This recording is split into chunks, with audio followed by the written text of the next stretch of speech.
When you look at the incredible landscape on planet Earth, all the different terrains, the varying soil conditions, the awesome water features, oceans, lakes, rivers, streams, the waterfalls, the different climates, the huge amounts of plants and ground covers, the requirements are so varied. Can one fathom how big a project that was? When God designed the landscape project for planet Earth, he was so genius, he designed it in such a way he would never have to show up to work. It is completely self-sustained.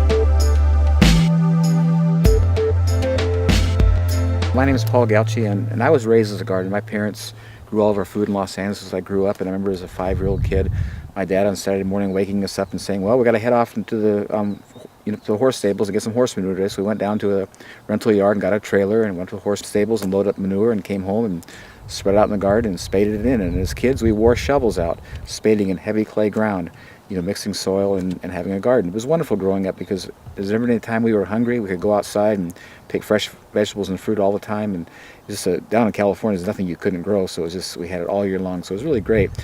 And so as I started to, grow up and I got married and I had some children and I decided, Los Angeles was no longer a place fit for human habitation as far as I was concerned. It was getting really crowded and smoggy and just not safe. And so I thought I want to move to a place where I can continue to do this and grow fresh food for my family, have clean water, clean air.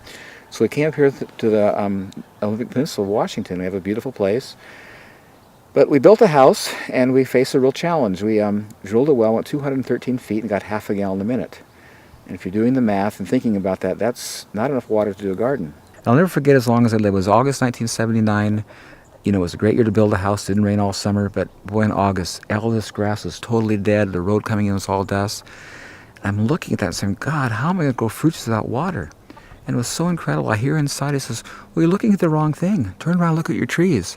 And I pushed enough out when I built the house that I knew they had shallow roots. And I says, God, you really have my attention. If you can show me how you do these without irrigation, I can do an orchard.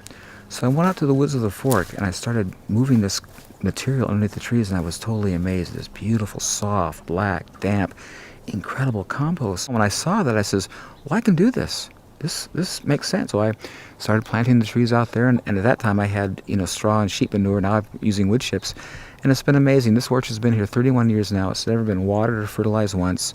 It goes through droughts or whatever, and it's just every year it gets better.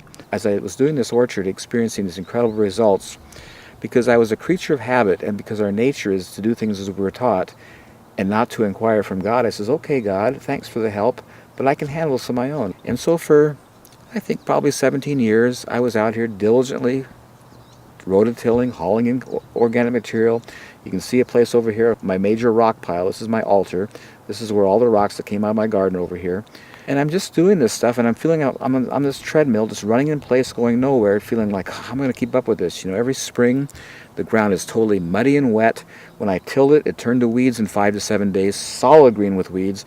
I planted things 3 feet apart so I can rototill with it, do the weeding with the tiller, and it was just labor intensive. And one day I got out my orchard. I don't know what motivated me. I got on my knees and I started moving these wood chips, and I'm down to my elbow in this beautiful black compost. And I got up and started screaming. I was so angry. I said, there's something wrong with this picture. I have been killing myself to get this in my garden. I don't have it. I didn't do anything here. And I hear inside, well, it works in your garden the same way. You didn't ask. I was so angry. I threw that tiller away and I started covering my garden with wood chips. I always say to people, the greatest gift God gave me was that lousy well, because it opened me up to Him and to show me His incredible, work in creation. I've been a gardener for 55 years. I've done tilling, done all that stuff, and it's so amazing now. My only tool is a rake, and it's just so easy and so simple, and the production is so superior to what I ever had. Ever wonder why you're working? Ever tire of researching? Oh, there's gotta be a better way. So you lift your hands up and pray. Father,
when I saw how easy and simple this was, I says, God, where do we lose it? Why are we doing this?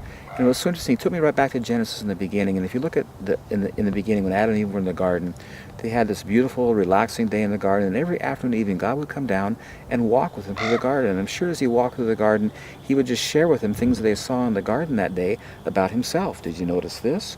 This is my character. This is all about me, kind of thing. And I'm sure they just had this incredible time, totally relaxed, no stress, every day. But when man sinned, the scripture said things are going to change. And the wording is, by the sweat of your brow, you're going to raise food. Thistles and thorns and weeds are going to compete with you. And the next verse says, and man began to till the soil.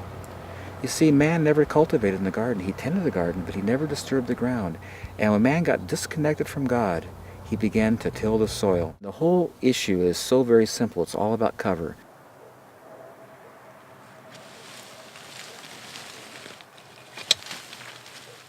Nowhere in nature where man has not been do you ever see exposed dirt. That only happens when man comes and takes the cover. Everywhere in nature where man has not been, it's either covered with needles and leaves or grasses, but the ground is covered. And the reason is because the ground is a living organism. And as all living organisms, such as ourselves, we have skin to protect us. The animals have fur. Fish have scales. Birds have feathers. And the soil is a living organism. And God has designed it and made it so it's always covered with something.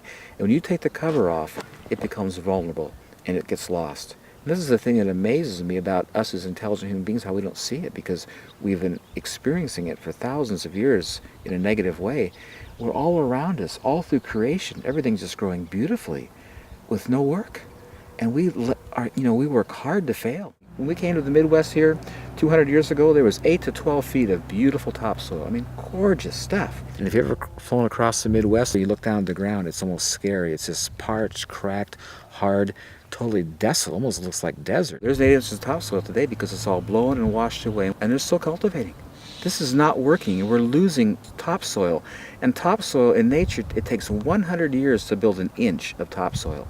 I mean, it is criminal and incredibly devastating what we've done to the planet. Soil conservation people in the Midwest will tell you that it's okay to lose around 4 tons of soil per acre per year. I don't believe, I may be wrong, I don't believe that soil is forming at the rate of 4 tons per acre per year. When the soil erodes, the organic matter erodes and all the nutrients that were in the soil erode, and that's just gone. It's just a resource that isn't there anymore. I found that if I try to help nature at any level, I mess it up. My approach now is just to look what it does and it says, talk to me, show me what you're doing, because I want to copy it, because it does it the best. I have 2 properties that I'm doing this on. This one here, the ground is clay and rock. It would be impossible to farm. It would be considered from the agricultural point of view as marginal soil. The other place I have is 80% rock, totally gravel pit. You couldn't possibly till it. You couldn't possibly cultivate it. And in both of those places, I'm experiencing the most incredible, beautiful gardens. I love that scripture where it says, as we behold the Lord, we're being changed from glory to glory. And I find that anything that comes in contact with God gets changed, including clay and rock and rock. It's just so awesome to take people and take them back and show them my incredible ground. You can't even break with a pick and walk on this stuff. It's totally buoyant. Everything's just growing great, And I didn't do anything. I just put the cover down and God does it all. Whatever organic, natural thing you have at your disposal, it will work. And I've used everything from straw, grass clippings, leaves, animal manures, rocks. But having used them all, I come back to wood chips and I see where it's been for a while and what it's done. It is my favorite. It just is the nicest thing to use. First of all, when I speak of wood chips, I want to delineate between wood chips and other things that people put in the same category, such as bark or shavings or sawdust. Wood chips, when I say wood chips, I'm referring to branches that have been chipped. Branches of the trees, which is about 90% needles and leaves, that have gone through a chipper or a tub grinder. You want to get it from the source, either a tree service or someplace who has a good amount of it, and because the bag's just too small and too expensive. If you live in an area where you have local tree services, people that are trimming trees or taking them down, I would just get in the phone book and look for those kind of people, and that would be a great source. In most cases, to them, it's something they've got to get rid of, and so they're looking for places to get rid of it, so it shouldn't be a problem. Just this whole area gets filled. Just pack it in tight. As much as you can bring, man. I'll use it.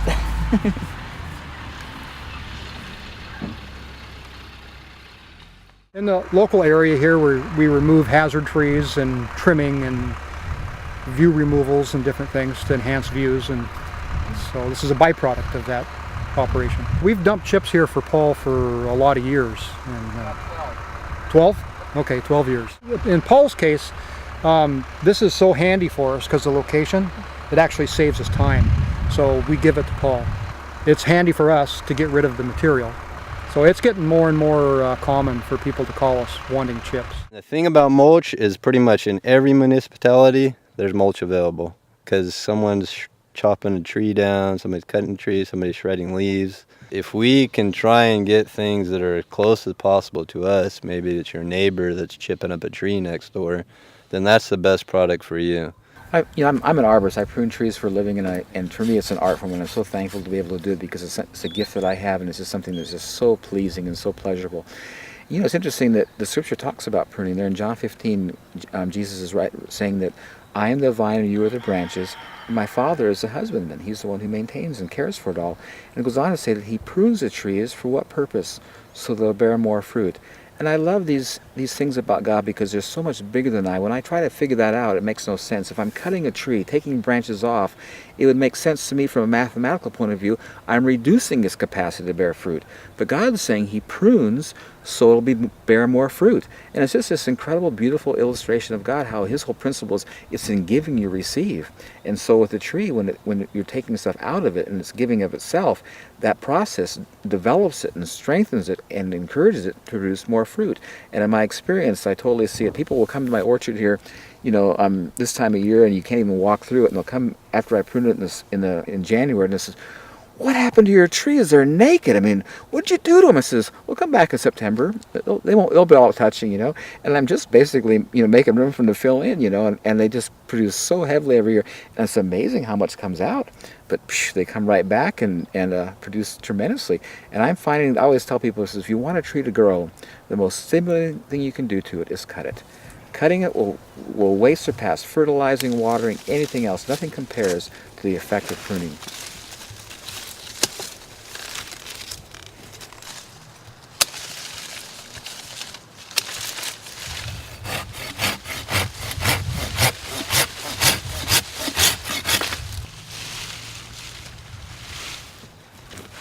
Every time I prune, I've got all these good branches to chip up and put back, and every year it happens over again, and it's endless, and it's totally free, provided by God. And it's just, again, it's such a beautiful picture of his character. My name's Steve Johnson. I run what's called the Lazy J Tree Farm. Most of the farm is in Christmas trees, fruit orchards, vegetable operation, and then the compost facility here. I only do yard waste through my facility. Normal yard waste that comes in, as long as you got fairly good green coming in, with the yard waste, has the right carbon nitrogen ratio to compost properly. I ran a chipper for years, and you have to pick up the material and put it into the chipper, and after a while it's just too much labor and energy for what you're getting out of it. And so the tub grinder is really a good way to put the material through fast, and you never handle it by hand.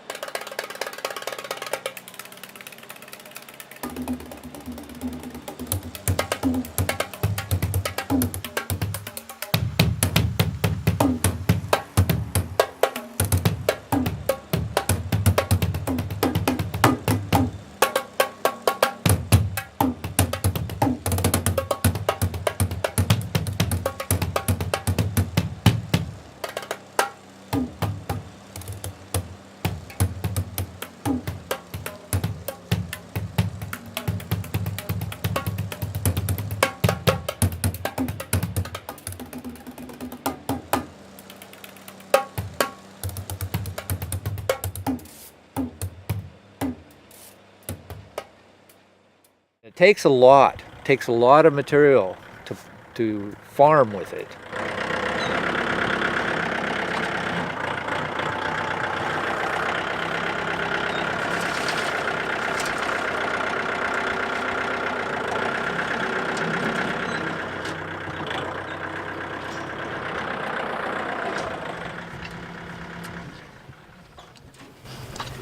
You know what's so interesting about this? Track with me. I came across this revelation the other day. These wood chips, when the wind blows, don't move. No, they stay there. And they're lighter than dirt. Exactly. You track with that. That's bigger than me.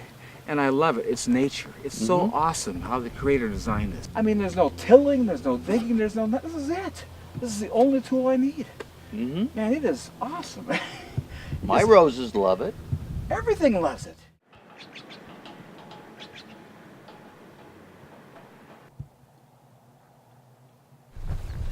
Well, I just went to the place where they make all this good compost and got a nice load of it. I think the last time I put this here was about 3 years ago. And I think with this application, it'll probably go maybe 4 or 5 years.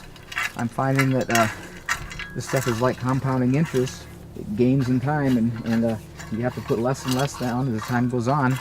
Look how the leaves, I just love the color of them, and just how succulent and healthy they are.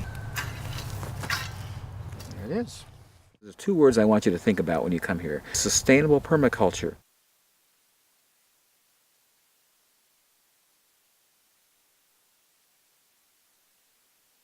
Everything you see here was created in nature for free, and it's renewable. It was for liberty Christ came to set us free. Everything about God is free and sets free. And I love that about his character, and it's so beautifully just, exemplified and shown in nature. This is just so freeing. And I love that scripture where he says, "Come to me, all you who labor and are heavy laden, and I'll give you rest." Now you have to ask the question, why do we labor? And why are we heavy laden? It's because of the fall. He says, "Take my yoke upon you." And what do we use the yoke for? That's what attach the oxen or the animals to some device to cultivate the ground.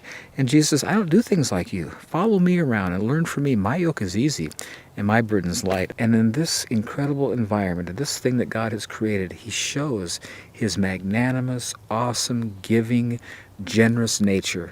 And it is so beautiful in comparison to the man approach of tilling and putting back, constantly being on a treadmill running, never getting on top of it. All these wood chips just sit here. I don't do a thing. Anytime I choose to plant, put a seed in, it totally thrives.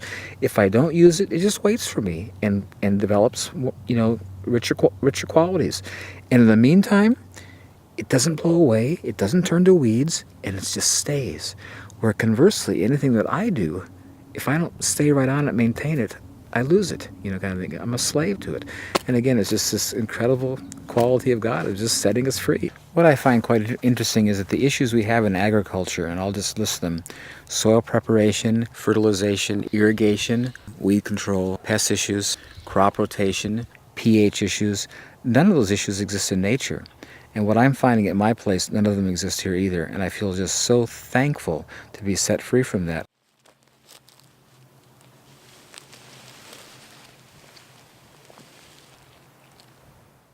Soil preparation, when you put the wood chips down, they never compact. They're always soft.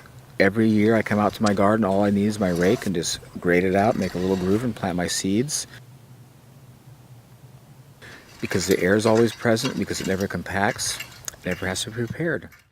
You come to a place where you've got you've gardened, and your garden at the end of the year is all hard again. So you bring in this really nice organic material, fertilizer, manures, whatever, you till it in, you got this really fluffy, nice, aerated material. You're so happy. Oh, what a nice garden.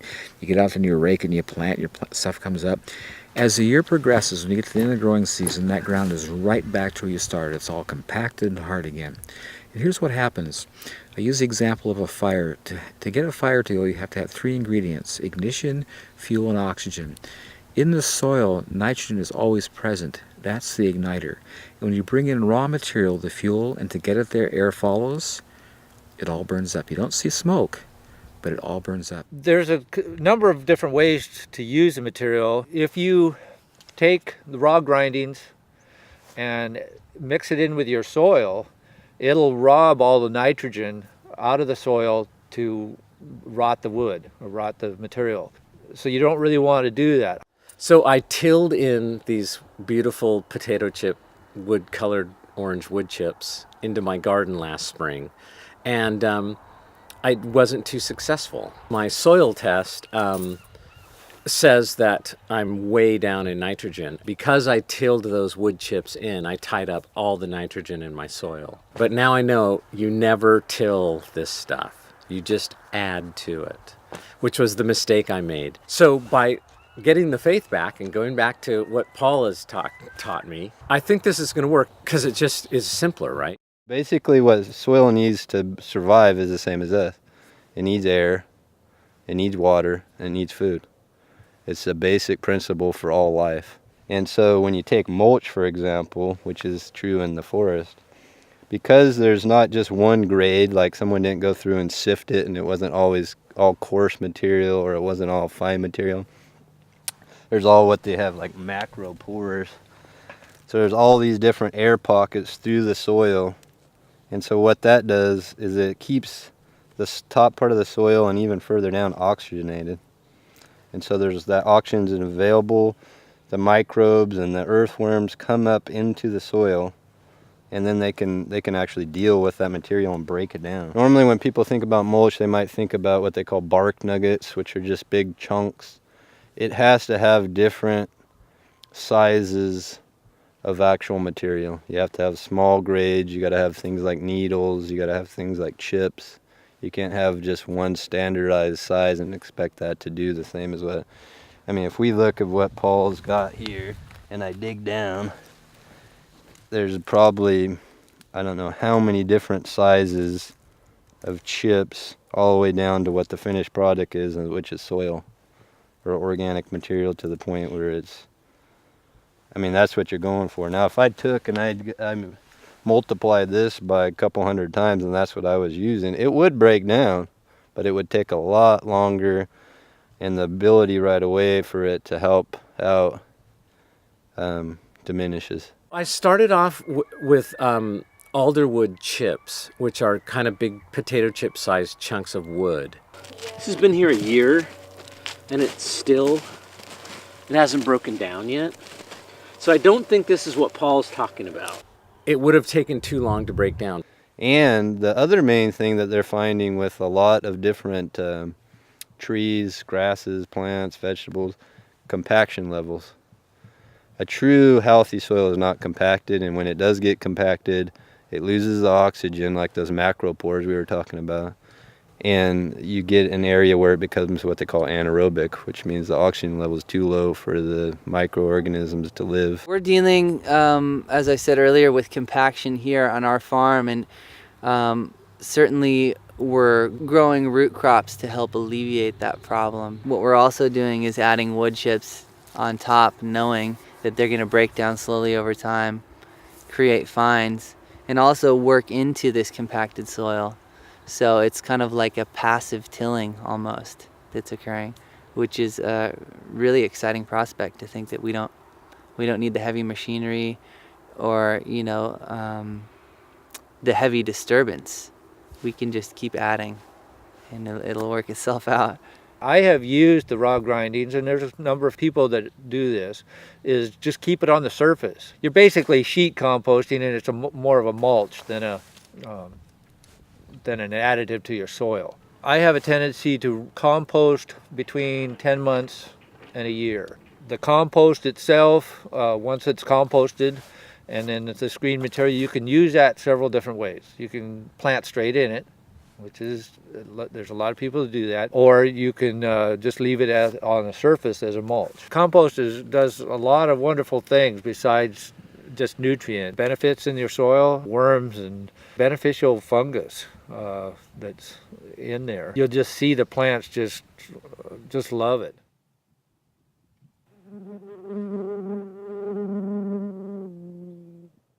Fertilization, because of the compost material, every time it rains or you water, compost tea is being deposited into the soil, so you have a constant input of fertilization going on. Just not having a fertilized feature, to me, is just so amazing and such an incredible gift in this kind of stuff. And last year I had such an incredible experience, a real revelatory time. I had planted a row of spinach in the spring, and it came up really nice, and we enjoyed it. And I pulled it out and planted another one. It came up, the next one came up bigger and nicer than the one before. And then I was getting ready to pull it up, and one of my neighbors was talking about this black Spanish radish that was so good, so I planted that for her. And that came up, and she couldn't believe the size and how beautiful that was. And I'm looking at this, and I'm just contemplating what's going on. And he says, now God, talk to me. Every time I planted in the same row this year, each one was bigger and nicer than the one before, and I didn't fertilize. This is so opposite of what my experience is in gardening. Whenever I planted something was taken out, I had to put something back. And here I'm putting nothing back, and each planting is bigger and nicer than the one before, you know. And I hear him say to me, it was so incredible, in Romans 1, he says, the invisible attributes of God are clearly seen by the things he's made, so that no one has any excuse not to know God. And so I just started taking it in and says, look, God, what invisible attribute are you showing me here? He took me to Philippians where it says, and my God shall supply all your need, not from his riches, but according to his riches in Christ Jesus. And what he's saying there is that when he gives, he makes no deduction. He makes no withdrawal. He is the same. And he says this compost is illustrating that quality of my character. It gives, and it gives, and it gives. And there's no withdrawal. There's no negative. It just continually gives. And that's who I am. These leaves are falling down, and the idea is they're feeding the soil back. So they're done. So at this state, the chlorophyll is going out of them because they're going dormant. They're going to drop these leaves that still have nutrients, and the reason they're changing color is that green chlorophyll is gone, the pigment. They drop down in, and they're feeding that soil, and they're mulching it by their own. I mean, we're not coming over here and taking the leaves off and mulching below them. And if we go over here, or we go out in the forest, they're doing the same thing. So, I mean, they've been developed over these eons to do it, and so, I mean, why question it? Obviously, that's what wants to happen. And when you go out, and someone might say, well, that's not true with grasses. You go out into the grass field, let's say the prairie of the Midwest, there was grasses that were over my head, but underneath it was mulch from the grass. You know what I mean? It wasn't just green living grass with nothing out. There was mulch, all those blades of grass that had broken down fed the grass. There's nobody that goes out there and fertilizes that. I mean, that's the thing that people always say, well, you got to have fertilizer. You have to fertilize. Or I mean, if there is no out, you're not taking it away, you know, it's all going back. The animals were eating the grass and it was still going back. So if you can recreate that in a garden, it's the same exact thing. The leaves come out, they do their purpose, they go back into the soil. It's really simplistic, and sometimes the most simplistic things are what people don't like to accept as being the answer. Whenever you buy fertilizers, there'll be three numbers or three things that they're analyzing in the fertilizer. It's nitrogen, phosphorus, and potassium. Nitrogen is what gives the green, the good vigorous growth. The phosphorus is what creates the budding and the flowers and the fruit production. And the potassium is what gives hardiness and health and strength to resist disease.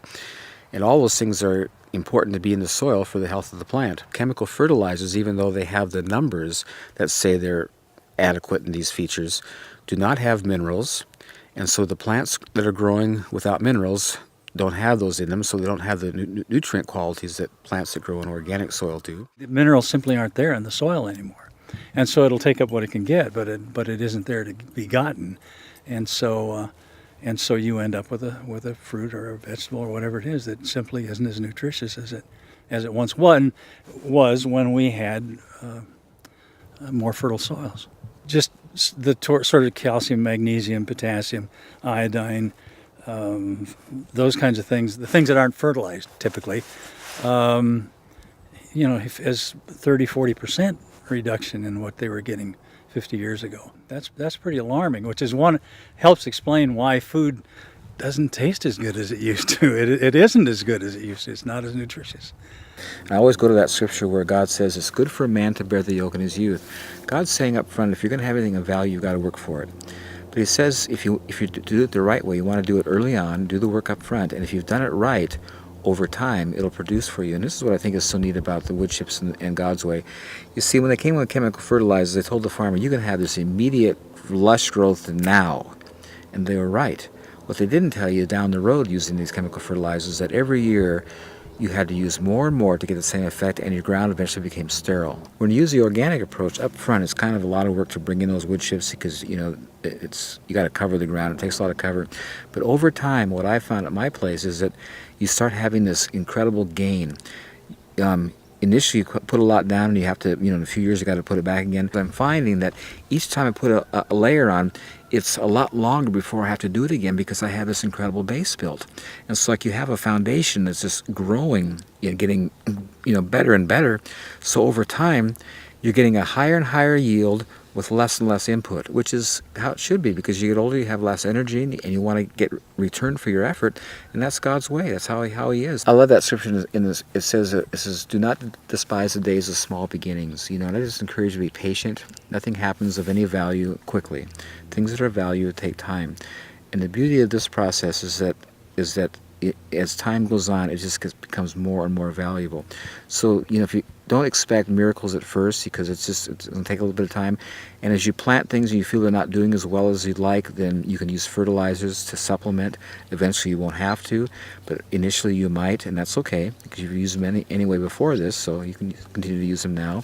Good organic manures, if they're clean, work well. But as it goes, you'll find that you won't need to use those fertilizers, and you really have an investment that cannot be compared to what the rest of people are doing in dirt. You got horses, you get horse manure. That's a given.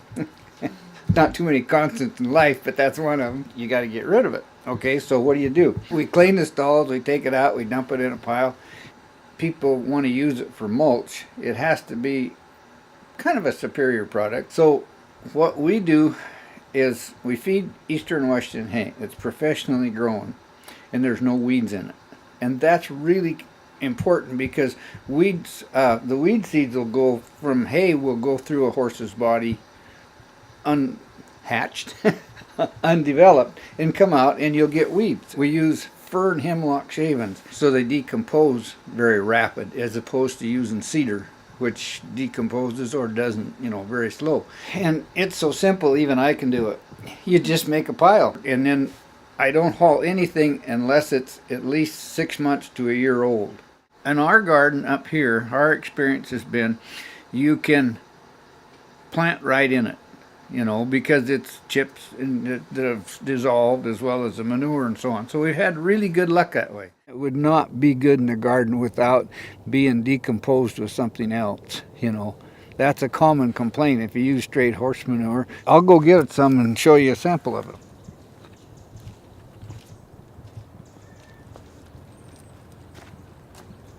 You can see how there's no manure in there. It's all decomposed, and this is gradually decomposing also the same way. And as you use it, you'll notice that each year the soil gets better, especially if you, like Paul was saying, where you put down a ground up wood chips type thing and then cover with it. It makes a sustainable program.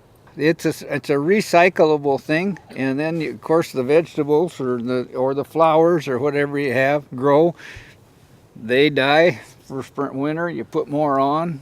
It's a circle type thing. Yeah, and it makes you feel kind of good, because ecologically it's pretty darn sound, Our culture is so wasteful, and so most people think, well, get rid of this wood chip stuff, get rid of it. You cut stuff in your yard and stuff. One of the things that you probably know about Paul now is that any waste out of his garden goes over into the chicken coop or into the chicken pen.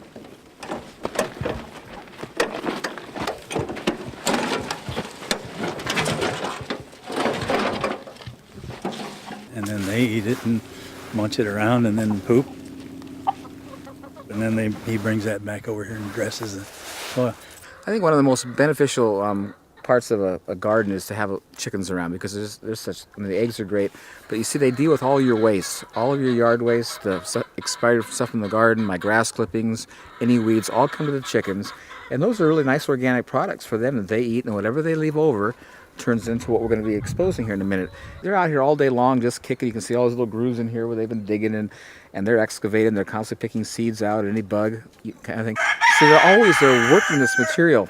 And as you're going to see shortly, I'll tell you, I've never seen compost so nice. This almost approaches topsoil. This is such beautiful stuff.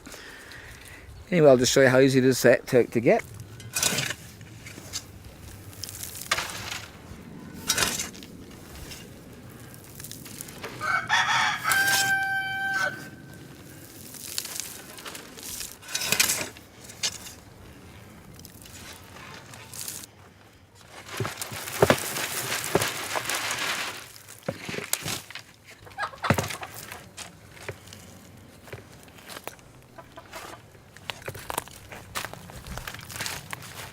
You can just See what beautiful stuff this is. I mean, look at this stuff. It just won't compact. I mean, this is the ultimate topsoil.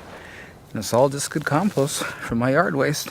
I always say that my chickens are my soil manufacturing plant. The eggs are just a bonus.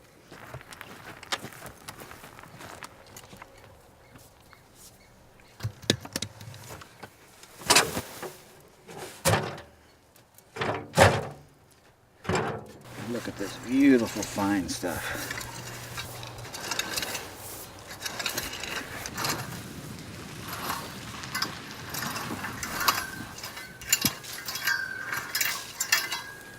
There it is, pretty quick.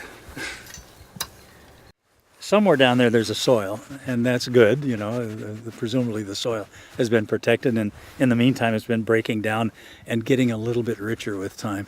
But this mulch that is on top is basically organic matter. And that's one of the things that we're losing out of our soils around the United States is organic matter. Organic matter is wonderful. It holds the moisture up there.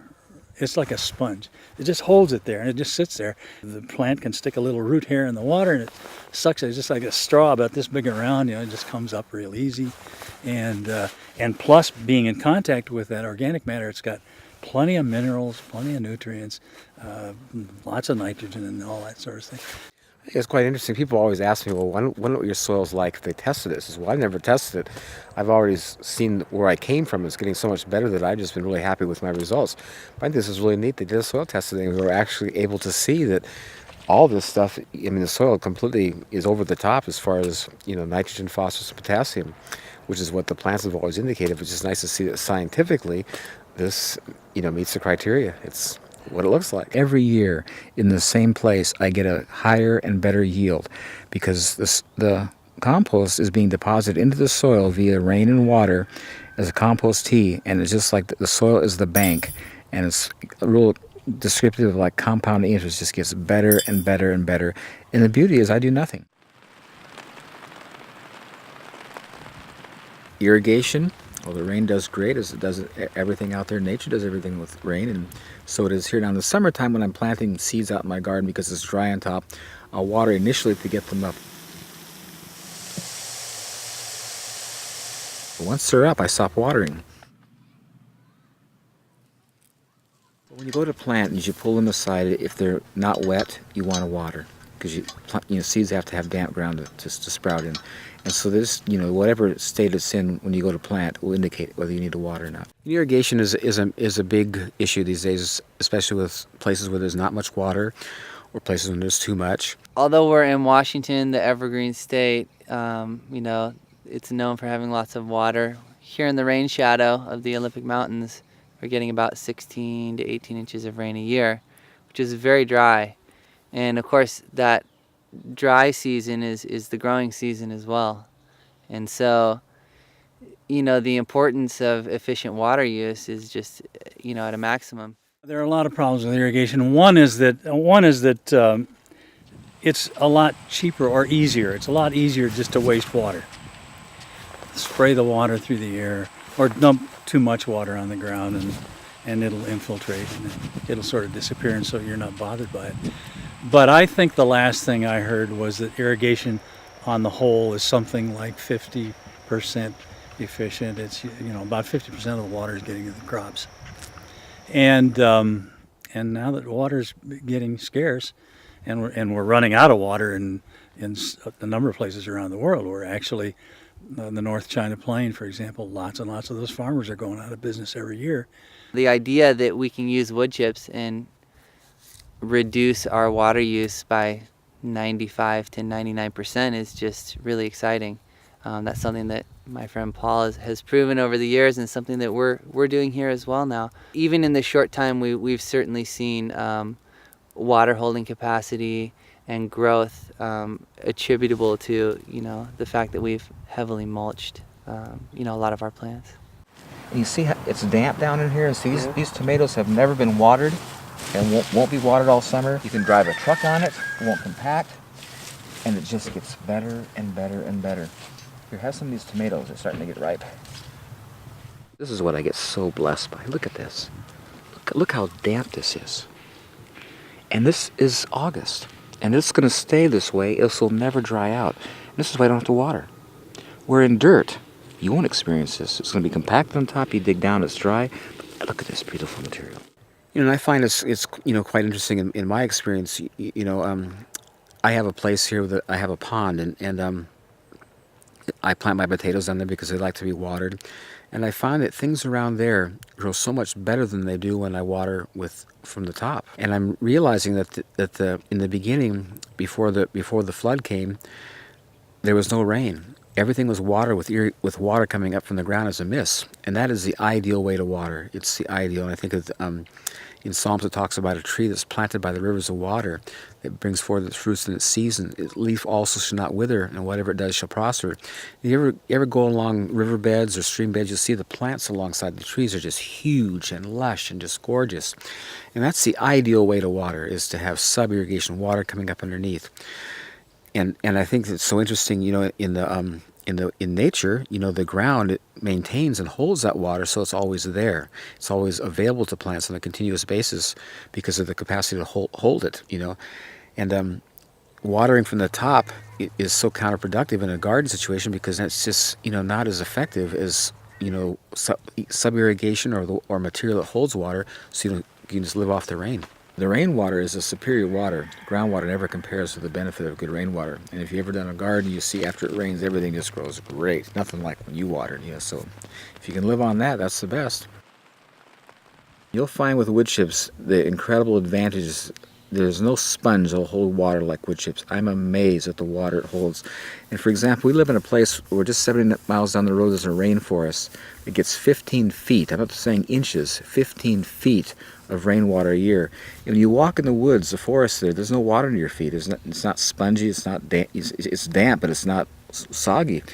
And it's amazing, those wood chips totally absorb that kind of water quantity.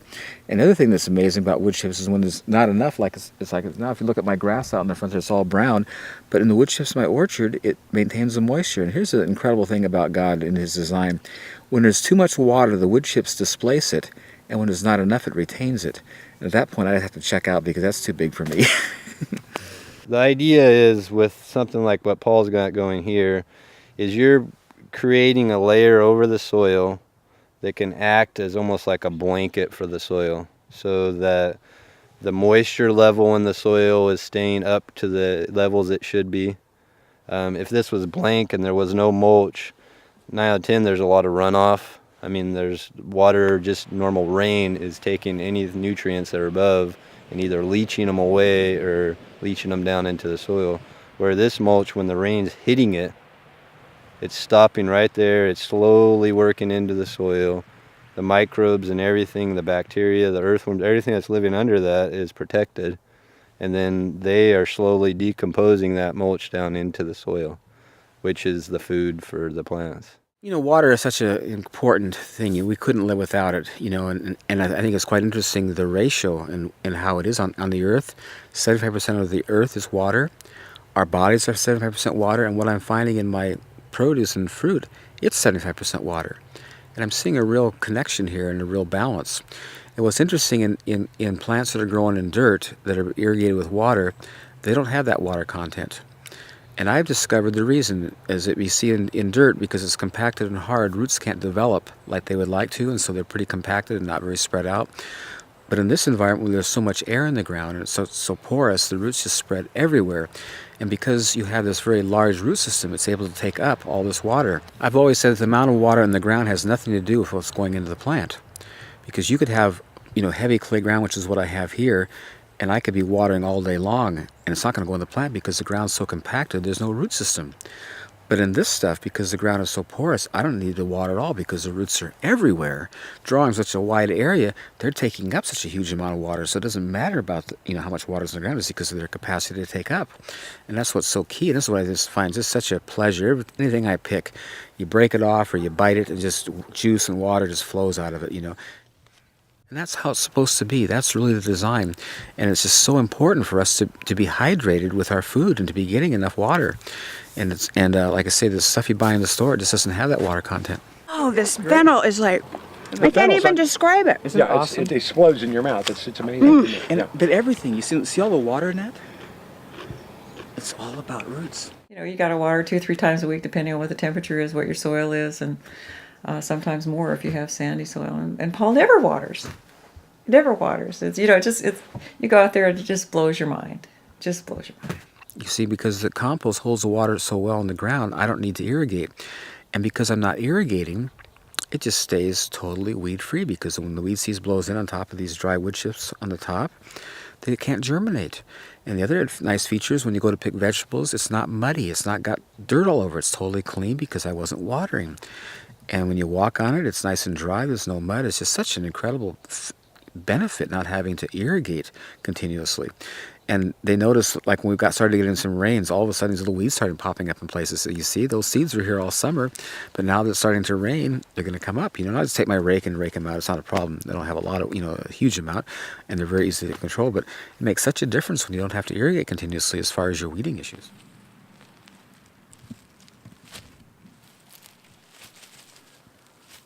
Weeds? Well, I have weeds. Weeds always happen, but because the ground is so soft and nice, I can just take my rake and just drag the rake through, and it uproots all the weeds. Or if I have to pull them, they pull out really easy. And it's kind of fun pulling here because I enjoy seeing the great root systems and just how nice everything does. So, and it's great. I call them salad green for my chickens because they just love it. It's just good organic greens. So weeds aren't a problem. Where in other soils, when it's got compacted, you got to really work to get those roots out. This stuff, they just come right out, so it's much, much easier. Weeds, I didn't say the weeds come up really good too. If you have weeds, it's easy to weed. Easy to weed, Easy right? to pull the weeds in this once you have a lot of this material. It's super easy to pull these things out. It makes your weeding a whole lot easier than what you're used to. But yeah, I mean, look at all those roots too. I'm used to things just breaking right off. It's amazing. Revolutionize weeding your garden. Isn't that great?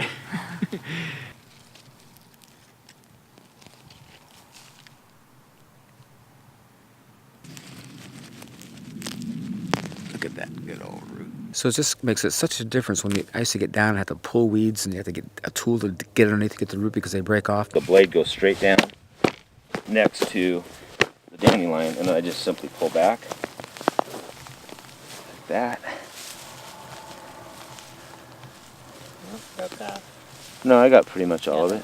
When I used to till this, it was just solid weeds. Blows my mind because it's just like this was the same space. So the same wind, the same seeds are blowing across here, but because of the cover, I don't have the issue. This is one of the reasons why organic food is so expensive, because of the incredible labor-intensive weeding operation. They have to, get down and pull all those weeds because they can't use herbicides. This is a beet bed, and highly intensive labor to weed it, just to pick out the weeds and thin them, because there are weeds out here. We take about 4 hours per bed. A 3-foot by 30-foot carrot or beet bed take about approximately 4 hours to weed. I was for years in God's face trying to figure out what weeds are all about. I says, how come I have weeds here? I've done my best to get under your, how come they're here? And he came back so fast, it almost scared me. He says, they're not your weeds, they blew in for your neighbors. They're cultivating, and they're creating weeds, and the seed blew into your place. And you'll always have that as long as they do this kind of a thing, And I love that scripture how it says that all of nature groans and travails waiting for the manifestation of the sons of God. You see, they know we're disconnected, and they're groaning and travailing, trying to save the earth because we're just totally disrupting it and losing it all. And I think the answer is so beautifully described there in 1 John 3, where it says, Beloved, now we are sons of God, but it does not appear we shall be. But we know that when he appears, we shall be like him, for we shall see him as he is. And everyone who has this hope in himself purifies himself as he is pure. I think that's so key, because nature is waiting for that day when we'll be all like Jesus. We'll get reconnected with God and be taking care of the earth as he intended us to.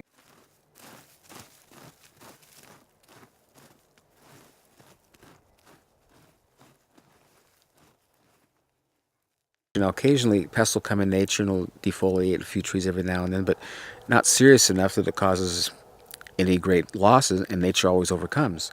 I think if you follow organic principles, it's very rarely that your insect population, your negative insect population gets out of control. And of course, it doesn't matter if you spray organically, you're still going to kill beneficial insects. So it's best to just deal with whatever damage you have and move on. George Washington Carver, when people would ask him how to deal with a disease in their tree, he would say, well, you don't want to deal with a disease. You want to get the tree in good health and vigor, and it'll take out the disease. I think that's such a true statement, and it's so true about everything. And if you'll get a real healthy plant, as I have here, I don't have any insect problems. If a bug bites into my plant, he drowns because there's so much water there. He just is infused with it, and he wants cellulose and fiber, so he goes somewhere else to find a stressed, dehydrated plant to eat on because he can't eat on mine because there's too much water. So if you have a healthy, vigorous plant, insects are not a problem. As plants became weaker because of chemical fertilizers, insects began to be very overpowering and would take out huge amounts of plants.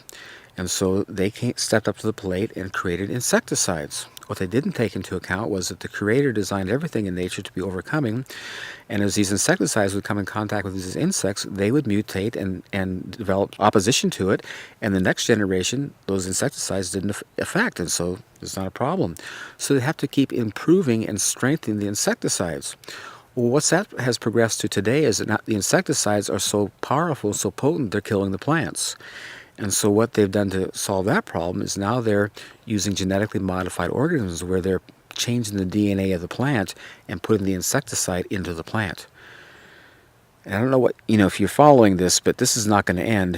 And if you just, it amazes me how people, think these days, if something is in a plant that's going to kill insects, it certainly can't be beneficial for my body. We have to decide if it's acceptable to take any one piece of the puzzle out and it'll work. Like GMO crops, that's my perfect analogy for that. You can't take a DNA strand and start pulling pieces out and putting in different chromosomes and expect for that to achieve just one thing. Oh, it's just going to make it resistant to Roundup. Well, guess what? When you do that, it changed something on the other side. It's like a bubble. Pressing in the bubble, it distorts somewhere else. So down the road, and so I guess what I'm going back to is we have to keep thinking of a holistic approach on any of this. You can't just take one piece out and think it's going to be okay. And the mulching idea is just adding something back. Several years ago, I read an article that really got my attention. In Japan, the typical consumer would go to the store, the produce market, and pay 30 to 50% more for vegetables with bug bites. And their rationale was that this food is safe to eat. The stuff without bug bites is so poisonous the bug wouldn't eat it. And they're right. This is what's so pathetic about our culture. We're so cosmetically oriented. If we see a little bug bite, a little wilt, oh, don't touch that. That's not good. We want this really pretty, good-looking stuff. But we don't realize that those things are all part of nature. They happen, and you can cut around it or you can get rid of it. But, to be so put off by a bug bite and then to create food that's so poisonous that the bugs won't eat, and then you eat it, is not very smart, not very good for our health. My name is Edith, and I think living here in Sequim now for 22 years. This is the most beautiful place so far because you have always that fresh air. Sequim, and then the mild winter. Of course, the mild winter is also bringing along all the little pests that bother us, but Paul has found through the mulching, you have much less problems with the insects. Well, the thing about pesticides is that, whenever you use a pesticide, whether it's organic or inorganic, you're killing good insects as well as bad. For instance, when you have aphids, ladybugs come in right after to control them. And so my feeling is I don't want to kill them, I don't want to kill bees, and so I'll just live with the pests, for that period of time, and it's not a problem. Crop rotation. If you look at nature, plants go to seed and the seeds fall on the ground, and they do it every year, decade after decade, century after century, and there's not a problem. But when you cultivate and you have exposed ground, you've got to move crops around because you'll have disease issues and problems. I think I've got the classic example down here at my pond area, where it's a nice, good, low, wet spot. I've been growing potatoes now 16 years in a row in the same place, and they come out nice and clean every year. Today we're going to harvest some potatoes, and that's one of my favorite fun things to do because it's such a pleasant, surface to be on. The potatoes come out so clean and nice, and it's just fun, And as I'm harvesting, I'll also plant, and my harvesting and planting is all done at the same time, and it makes it so simple and easy. This is wood shavings and horse manure mixed together, And it's just, guys, just look down in here as you dig. Just how beautiful it gets. It's just, oh, this is, I don't, you know, if any farmer or gardener would recognize it, this is like ultimate gold. This is the most beautiful stuff you could ever have. Look at just how soft with my hands I can move it. And it's just never compacts. It's totally just the best. See, now this was last year's seed. See how it's hauled all inside. See how much, you know, different that looks than that. You know. That was a seed I planted last year.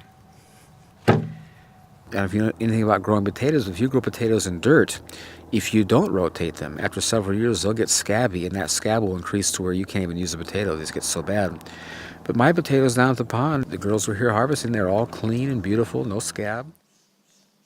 And I love it. It just makes it so convenient.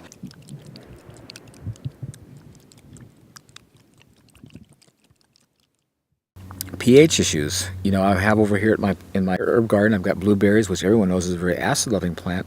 But right next to it, I can grow Swiss chard or cucumbers or anything else that's alkaline, and it does well too. So here I see again all those things that we work so hard to correct: soil preparation, fertilization, irrigation, weed control, pest issues, crop rotation, pH issues. In nature, it's just all beautifully done by itself. And so I just enjoy having the convenience, and it just makes it so much easier. Well, the reason people don't grow their own food, because if it's done traditionally, it's just a lot of hard work. I mean, you become a slave. I always tell people, when you do a garden, if you don't stay on top of it, it turns to weeds and you lose it. It's something that requires all your undivided attention, so it's very labor intensive. And people don't have the time or the energy or the desire to be so tied into something, because it's just such a big... Where this is just so opposite. You know, it makes it so simple. This is why I so want to get this out, because in the past it's been so hard and so counterproductive and negative, where this is just so awesome.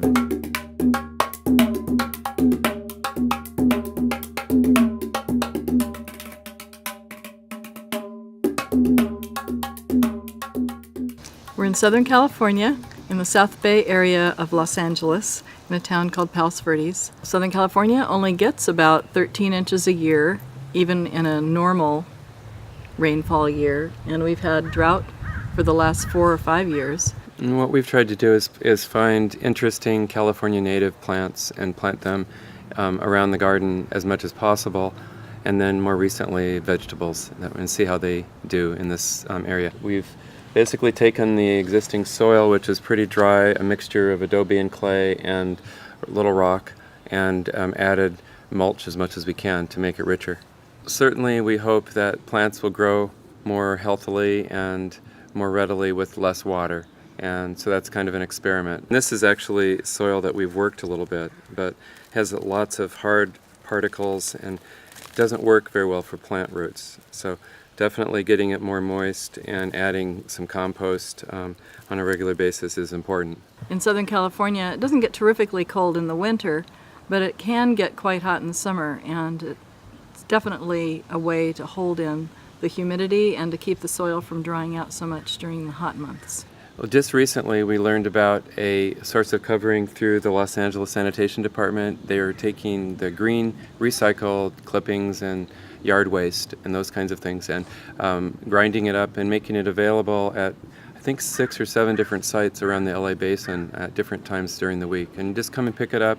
So we've done that a couple of times now, and getting big barrels full of free mulch is great.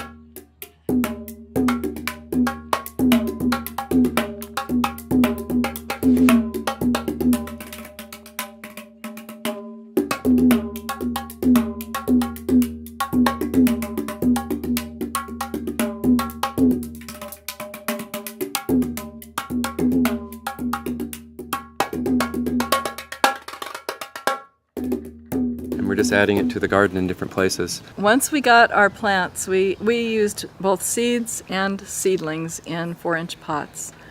We cleared away the wood chips we had laid down on the original soil, just in an area big enough to dig the hole into the existing soil. Then we put the wood chips back once we'd gotten the plant established in the hole, and surrounded the plant right up to the edge of the stem with the wood mulch. There's no climate in which using a mulch isn't a good idea. It definitely enhances the soil. encourages worms and other beneficial insects and discourages the non-beneficial insects. Yeah, we've been pleased with the growth of worms in our garden. We have lots more worms just in the last 6 months because we've been also working on getting our own compost going, and that's like a worm farm, so it's great to add those to the soil. Easy to do, much easier than Very I thought easy. it was going to be. I work with middle school students, and it's a really good compliment to me to go out and just kind of work with plants and be quiet and enjoy watching them grow. Certainly, I feel that most of my students have never had the experience of planting a tree or a plant, and they're very disconnected. So I think that's part of the key, and the kind of food that most of the middle school students I see eat is heavily processed without much nutritional value. So I feel that schools and communities need to look at that seriously as a health problem, as a lifestyle problem, and deal with it certainly through garden projects. That's one way, so that people can potentially create a small garden. If nothing else, it's meditative and kind of a deep satisfaction knowing you've grown some of your own food. But there's a long-term need for that. And Ron was right, the connection to the earth business is just completely lost. Mm-hmm. Yeah, it's pretty It's sad. It's important to re-establish. Definitely need to get back to the Garden of Eden.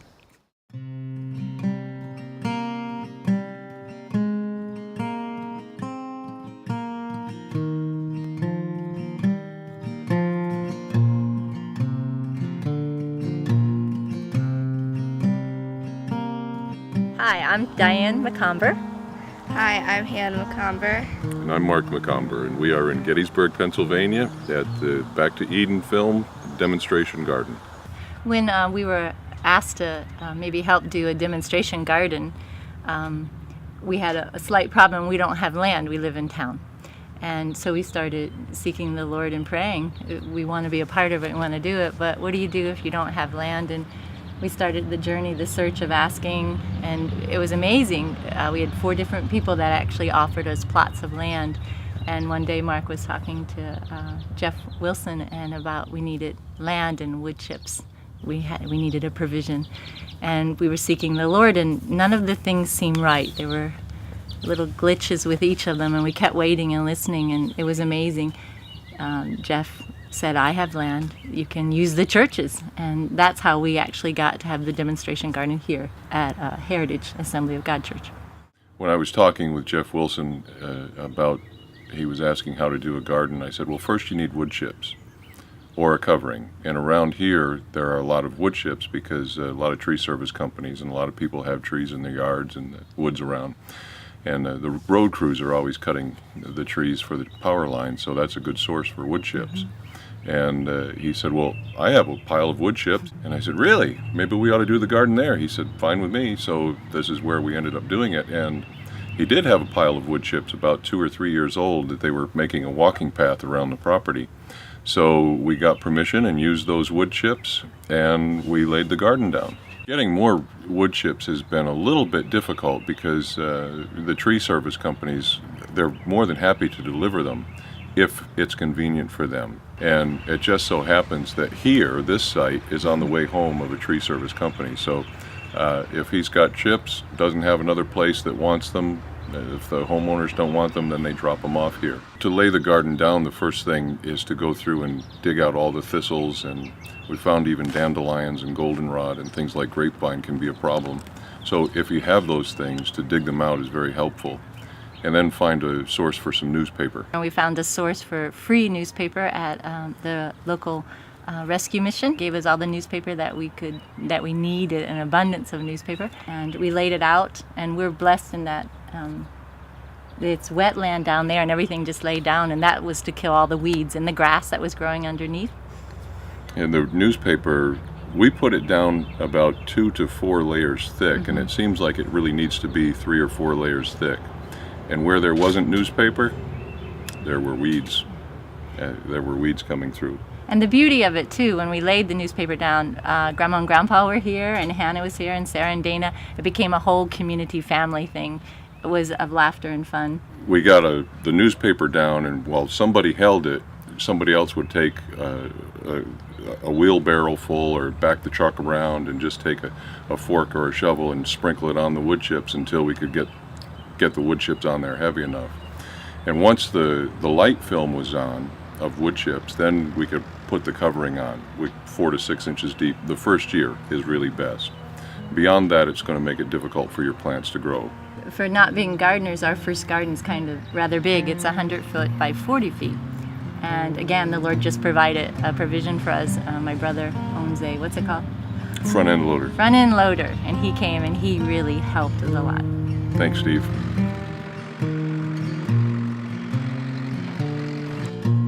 Work the soil with your hand.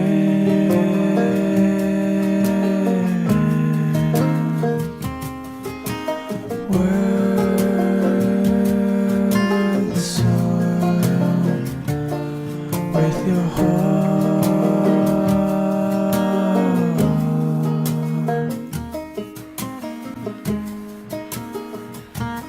And when Steve started to dig into them with a front end loader, then the steam just rose. It was like a cool morning with the steam coming off a meadow or lake, and it was really nice. It was beautiful. Shift my eyes to the sky, where I know my hope will be found. Thank you. The soil with your hand.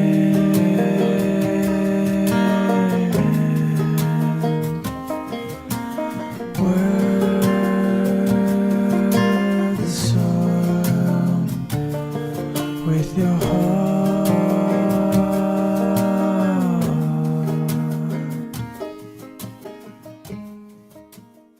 We were really blessed again because all of our seeds were donated to us from Washington State, and that was an amazing gift. In October, a box came from Washington. Paul had given some potatoes for seed, and Justin had given us a bag full, 4 types, I think, of garlic, and we immediately, in the fall, planted the potatoes and the garlic.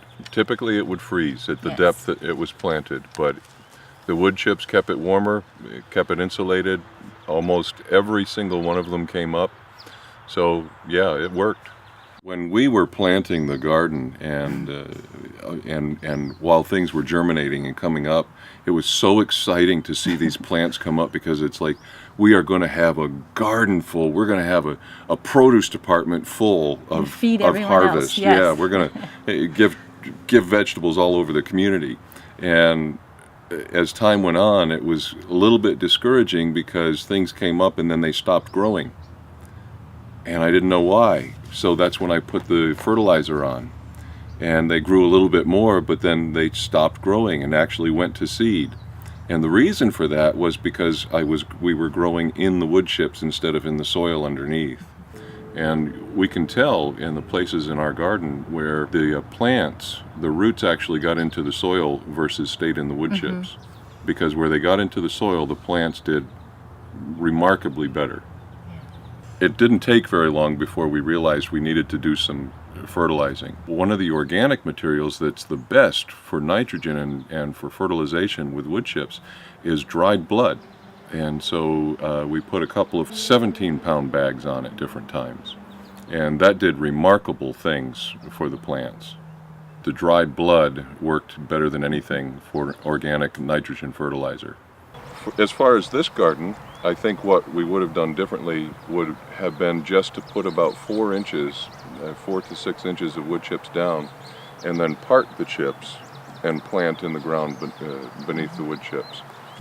And that soil really does get prepared pretty quickly by the wood chips. It softens the ground up pretty quickly. When I moved the wood chips off in one area, I just took my finger and I began to dig. And in no time, I was down 2 inches really easily.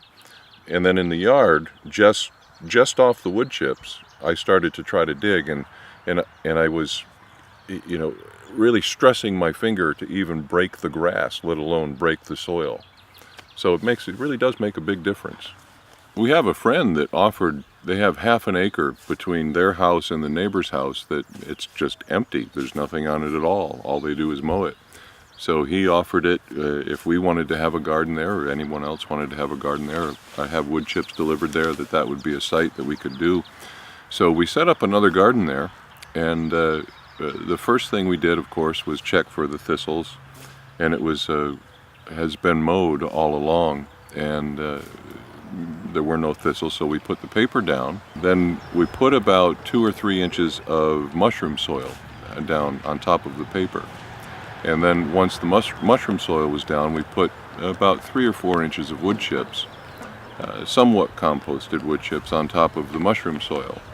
And then over that, a dusting of less than an inch or less of cow manure that had been composted. And then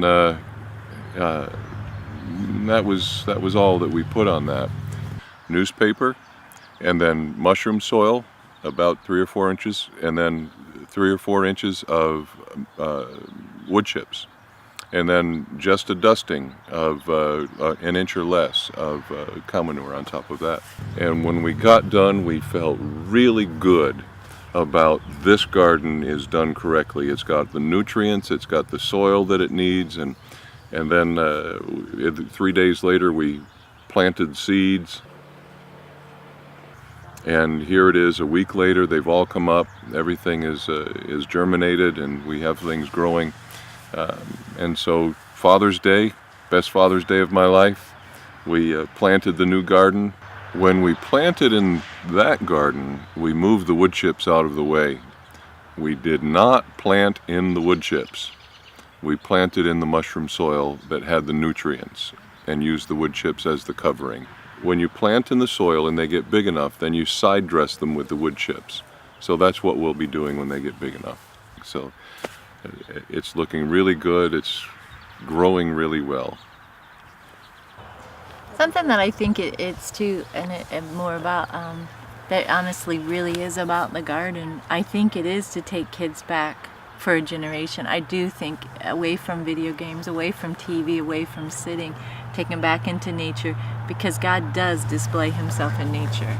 You cannot look at a seed and see the miracle of something coming out of it. We watched as the beans were coming through the ground, and the seed was still on the sides, and the little green plant was coming out through the middle, and we watched it in amazement. And you cannot not have a lesson about God at that moment for a generation. Just to see God. I mean, that's why I believe God started Adam and Eve in a garden. We're back to Eden Organic Garden. I'm Johnny and I'm 5 years old. My name is Hannah McComber and I'm 9 years old. I'm Natalie and I'm 7 years old. And we are the Kids Garden Patrol. We've learned that ladybugs are they eat other bugs and they're good for gardens. Whoa. What did you find? Ladybug. What's your favorite bug? Ladybug. Why is ladybugs your favorite bug? I don't know. Because what do they do in the garden? They eat the other bugs. Whoa! There she goes. And these are bad for gardens. They eat the leaves. Why do they eat the plants? Because they're hungry, I guess. So get off of there. There's a fat one.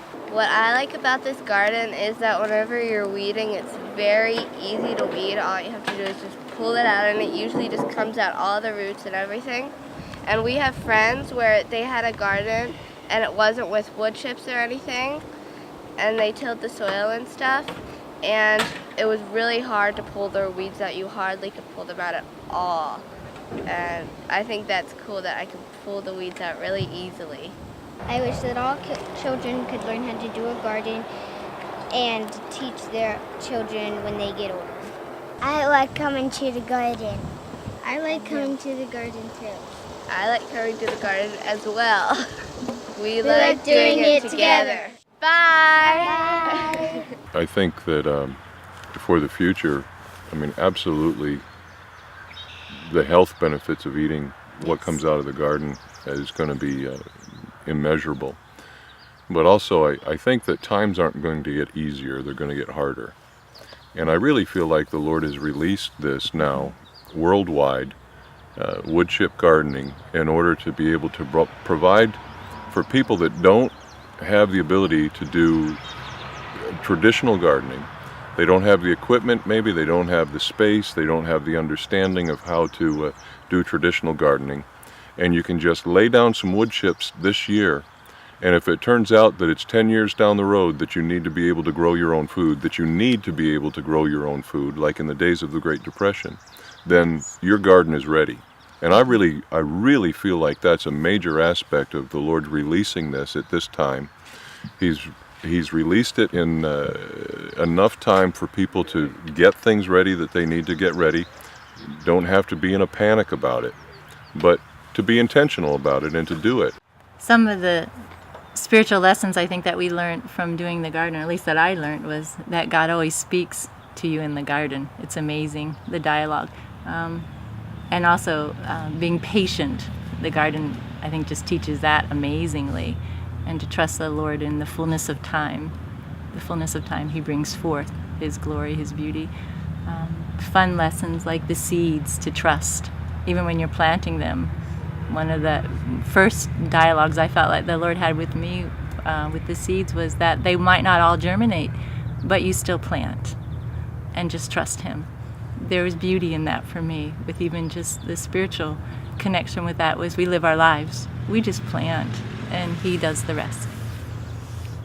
I think one of the main things that I've learned from the garden was that, we really did receive a seed from the Lord about wood chip gardening, the covering, and was very excited about it, and then wanted to just move on it quickly, and having to have patience to wait on His timing as to where it's going to be, how it's going to be, and then things coming up. He plants the seeds, but the things come forth in His time, and He's put the seed in us with this, and things have come forth only in His time. You can't force it. And every time have tried to make something happen, like getting wood chips or getting a vehicle or equipment to move the wood chips, it's just you have to wait on the Lord, because it's His time, and He made such an emphasis over that it became so clear that if you're working too hard, you've stepped out of His rest. So just let Him do it. He puts the seed, it'll come forth.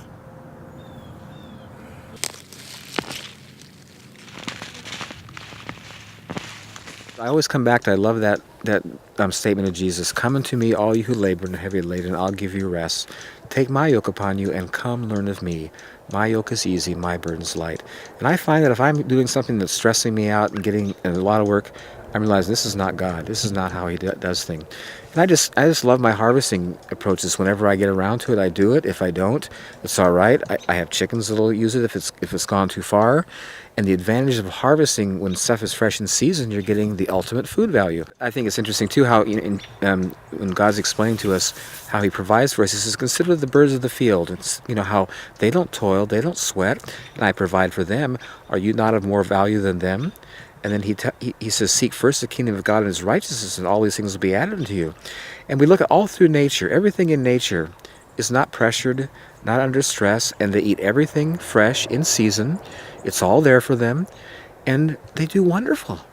Where us, the most sophisticated of all the creation, stress out, and we don't eat good food, and we buy all this processed stuff, and we're thinking like, God, Jesus is trying to get our attention. Consider them. Pay attention. This is how it's supposed to work, and I care a lot more for you. And it's just what I think is so sad is that God's made such an incredible provision for us. He's given us land. He's given us seed. He's given us, the sun, the rain. It's so easy to grow food, and it's so natural. It's what everybody's always done from the beginning of time until the Industrial Revolution. So we need to get back to the original and do it right.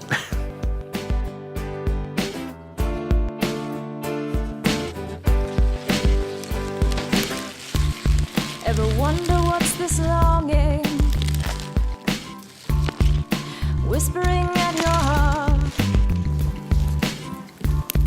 for the thing that you were meant for,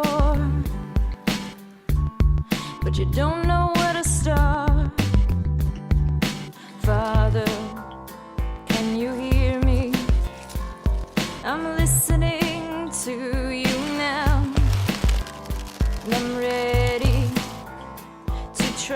trust you to lead and guide me somehow. The creator of the universe concerns himself with me. He's passionately revealing his coach of love and of peace to Eden. Eden. Eden is the place of freedom. To Eden. Eden. Eden is the place of freedom, yeah. Your yoke is easy and your burden is light. Help me to lean on you the rest of my life. To Eden. Eden. Eden is the place of freedom. Apples, the enzymes that cause them to ripen don't happen until 7 to 10 days before they get ripe. So all the apples that you're buying in the store, they're picked green, and the enzymes aren't there. They just don't show up. They look nice, they have nice color because they did the nitrogen fix and it looks good, but the enzymes that cause them to digest are not present. And so when you eat that apple, your body has to go salvage enzymes somewhere else in the body to digest the thing. So instead of this being a nutritional plus for you, it acts as a negative, and it's not really good. When the apple falls off the tree, it's usually pretty ripe. This is what I love about this arrangement. The trees are pretty low to the ground. The ground is soft. When they fall, they don't bruise. And the other advantage is that, you know, in harvesting, you see when they harvest apples all at once, not all apples on the same tree are ripe all at once. They come on at different times, and then some are in more of a shady place, so they don't ripen as quick. And so if you pick them all, you're going to get some unripe ones. The advantage of coming out at your leisure, when they fall off, they're always ripe. And so you have all the enzymes present, the full nutritional benefit that was in the apple. Depending on what it is that you're growing, the nutrition comes with the color.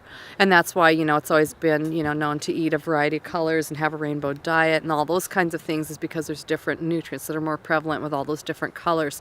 But the color doesn't ever come until it's right before it's ready to be picked. Unfortunately, you know, the society and the culture that we live in, they are picking those things much before that nutrition is there, which is why I believe that a lot of the taste is not there.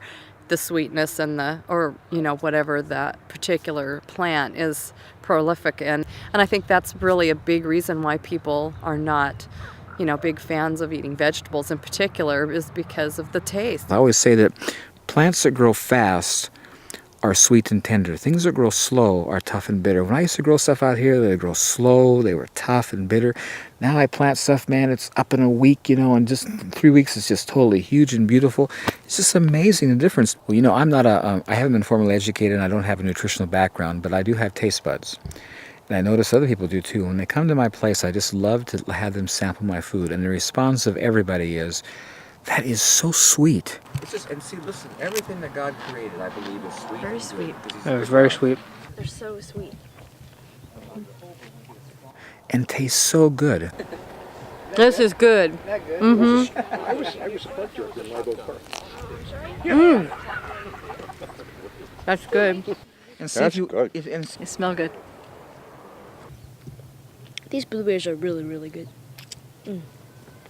And my gut feeling, intuitively, is that the nutritional value of food is relative to its flavor. If it tastes good, it is good. If it doesn't taste good, it's not good. And I come back to this good God that we serve. God is a good God, and He gave all of us a sweet tooth. We desire sweet. It's just innate. He didn't give us that to frustrate us and cause us to be, you know, put on edge and say you can't have this. He gave it to us to satisfy and bless us because He's good. And I'm finding that in my garden, everything is sweet. It is all sweet. And it's so pleasing and satisfying. And I think I'm just beginning. I'm just basically on the edge, just approaching how God made food to taste. And it's just so wonderful. And I just tell you from experience, when you eat this, I eat this stuff all the time. I just out here grazing all day long. You have this sense of just overall feeling good. You have energy. You're not stuffed. You're not bloated. You don't get tired. I'm thinking like, this is how we're supposed to live. This is just right. And it's a result of eating this live food, fresh in season. And so I can't, you know, come from a scientific place to now analyze why this is better than store-bought, but I'm just telling you from how I feel and the flavor and the comments of everybody else's according to flavor that I know this is way over the top. Everything I've been eating is just delicious. It's amazing. It's packed with flavor. It just feels like it's the best food. It's so great. Sweet, juicy, delicious. This is the advantage of not watering. Amazing. This fennel. Isn't it delicious? Isn't that amazing? How sweet it is? I mean, if you could get that in Well, a what I candy- have in my yard isn't like that. No, because look what it's growing in. My This dumb is my finger. point. It's minerals that give flavor to food. And all of our soils today are so deficient because of chemical fertilizers, because of erosion, Yeah. that minerals aren't present. But this stuff is just totally rich. Well, this is the answer. In everything, man. It's like over the top awesome. What I find interesting too, back in the 60s when they would analyze potatoes, for example, they had large amounts of vitamin A, vitamin D, all kinds of things that aren't in potatoes today. And it's because the soil back then had minerals, micronutrients, things that God created, which aren't in soils today because they're just fed chemicals. And the organic material is not going back in, and so the soil is deplete from all these wonderful things, and so the food is. And we wonder today, you know, why we have all these autoimmune diseases and things that weren't even here 50 years ago. It's not because our bodies forgot how to heal. It's because our food is not good. We're not getting proper nutrition. And basically today, people are taking supplements because they're malnutrition. They're not getting it in their food. And God created all this food for our bodies. I love Genesis, the first chapter, and I love the way it starts. And God said, fruits, vegetables, seeds, and nuts. This is what I made for your food. It is so good to have these vegetables and the fruit, especially the figs, that make you feel, you don't need a medicine or anything. You just feed yourself with good stuff. And like, it has even a better flavor. You know, when I have tasted Paul's vegetables, and like so many people, it has a sweeter flavor because it's not under stress. It grows with constant moisture, yeah. And this is the beautiful thing about it, you know, you not only help to make, again, a layer of fertile soil for the future generations. They have good soil there, it's not depleted.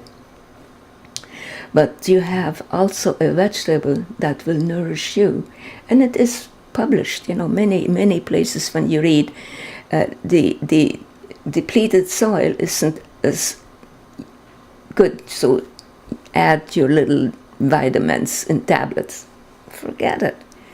If you can do this here, this mulching with the whole tree that's, you know, chipped up, that's the only way to go. Yeah.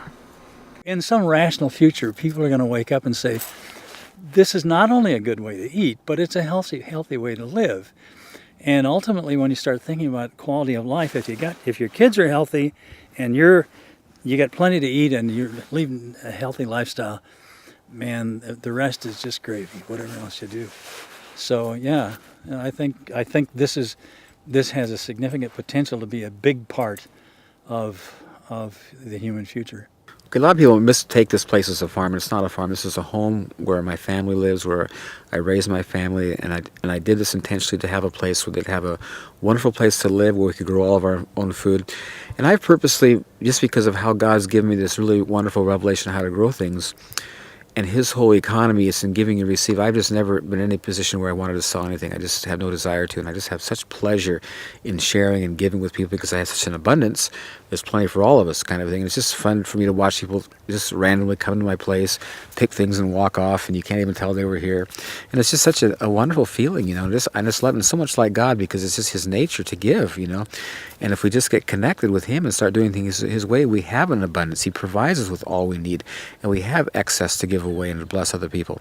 And it's just a great way to live. I love it. I heard about this garden today from my friend Marcia Brees and her brother Mitch. So we took a notion to come up here, and it's been an incredible revelation. The gardening techniques are a revelation. As the owner was saying, they're so simple, so straightforward, so profound that many people overlook them. Gardening with compost, not using any water, and this is the result, is just a revelation to me. Do you think that you would ever try this at home? immediately, in about 3 hours. Every herb and vegetable that he's grown in this garden is so flavorful, so pungent, so powerfully flavorful that I haven't tasted anything like it in a very long time, certainly not in the supermarket. And you don't see it this big in the store.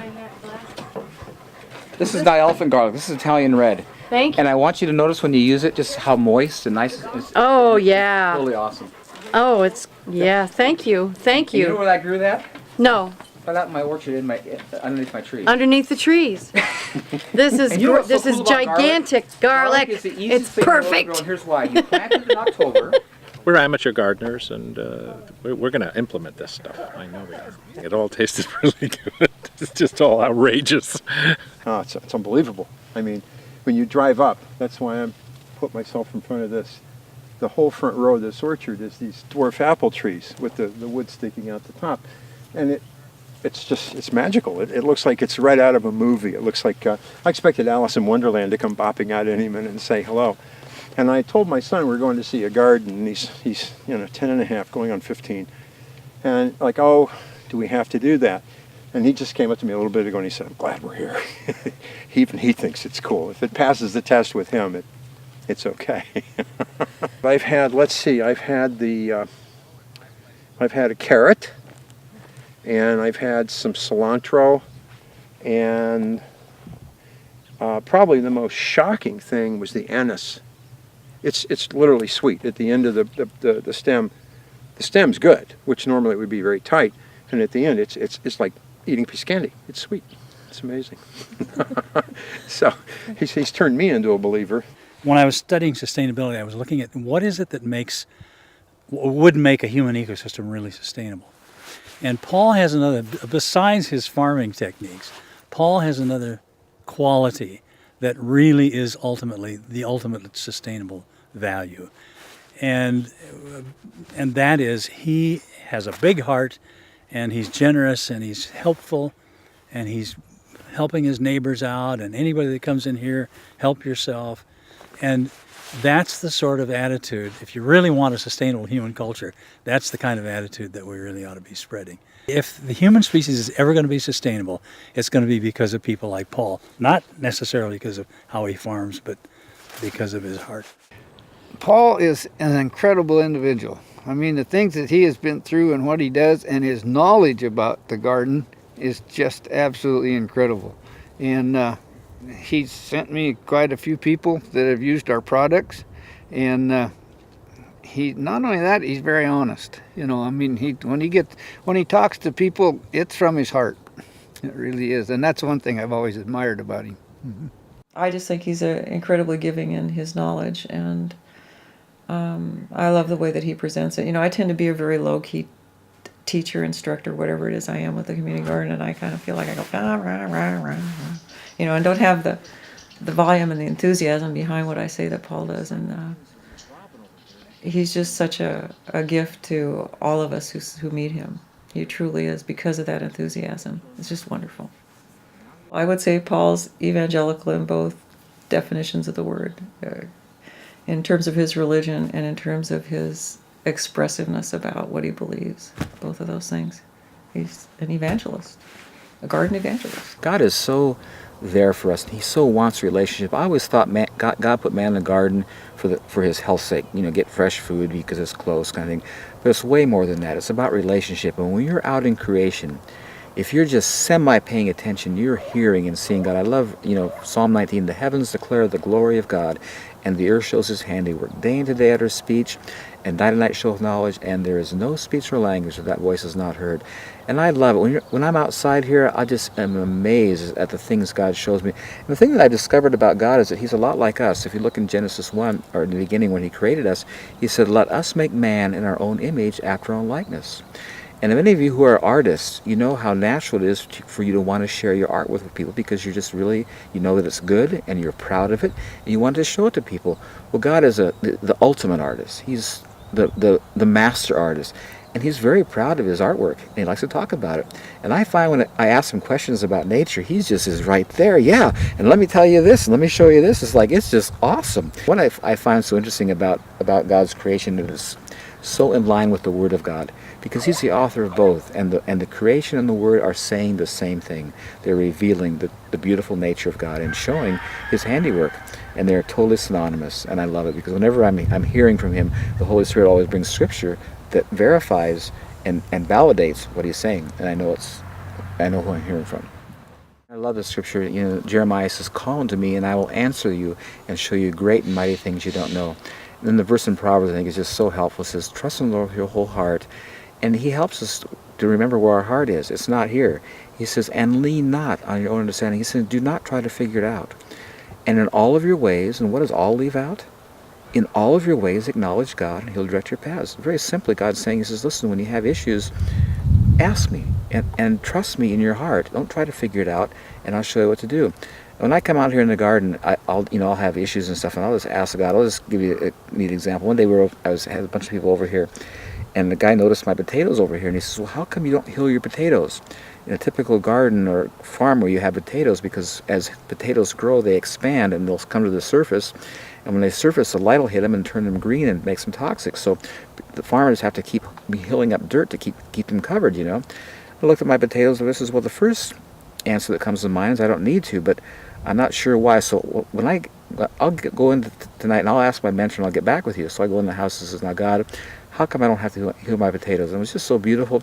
It was like he took me underground and showed me a potato develop. He says, "Watch this potato, because the ground below it's compacted and it can't move down. As it expands, because dirt is heavy, it falls off the potato and the potato comes to the surface. And for that reason, they have to keep hilling dirt over it to keep it covered. But in your wood chips, because they're light and they're totally intermeshed together, when the potato expands, the wood chips just lift."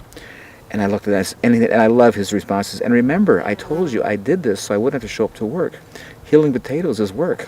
And I just started laughing. Yes, God, you're so awesome. I always tell people when they question, whether this will work someplace, or it may work for you in a small place, but you couldn't do it on a big scale. It says, or they have questions that they can't fathom. It says, you know what the issue is here? You haven't taken into account an omnipotent, omniscient, omnipresent God who holds all things together by the word of his power.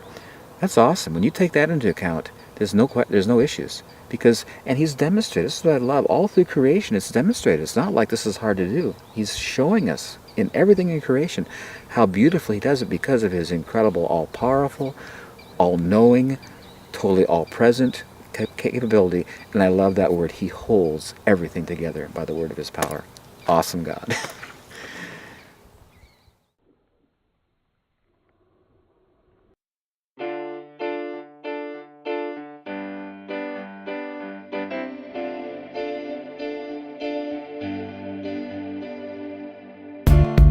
Ever wonder why you're working? Ever tire of researching? Oh, there's gotta be a better way. So you lift your hands up and pray. Father, can you hear me? I'm listening to you now. I'm ready to trust you, to lead and guide me somehow. The creator of the universe concerns himself with me. He's passionately revealing his culture of love and of peace to Eden. Eden is the place of freedom. To Eden. Eden is the place of freedom. Your yoke is easy, your burden is light. Help me to lean on you the rest of my life. To Eden. Eden is the place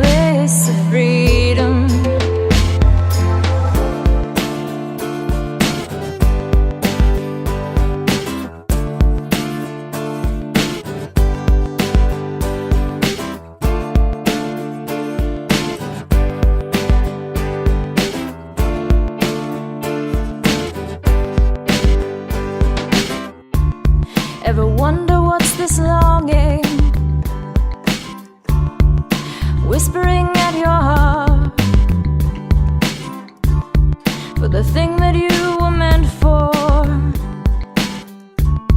but you don't know where to start. Father, can you hear me? I'm listening to you now, and I'm ready to trust you, to lead and guide me somehow. The creator of the universe concerns himself with me.